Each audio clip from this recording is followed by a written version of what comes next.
ఎన్నికలు వస్తున్నాయి, ఎవరు గెలుస్తా ఉంటారు? జగన్. ఎందుకమ్మా జగన్మోహన్ రెడ్డి గారు గెలిచారు? జగన్ చాలా చేశారు కాబట్టి విద్య, అమ్మఒడి,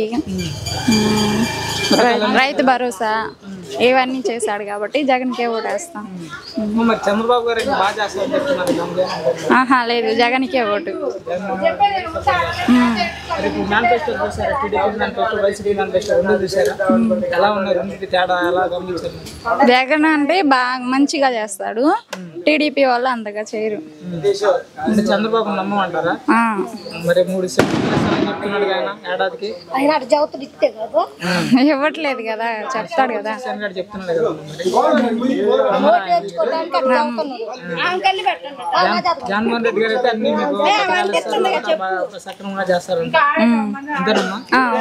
3 పార్టీలు కలిసి వస్తుంది. జగన్మోహన్ రెడ్డి గారు భయపడరు అంటారు మరి? ఆహా భయపడ్డా, జగనే గెలుస్తాడు. జగన్మోహన్ రెడ్డి గారు గెలుస్తారంటారు.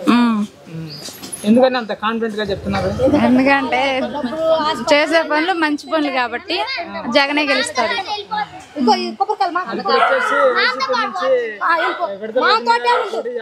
టీడీపీ నుంచి కళామాధి గారు పోటీ చేస్తున్నారు. ఎవరు గెలుస్తారంట? రజనీ. రజనీ మేడం గారు గెలుస్తారు.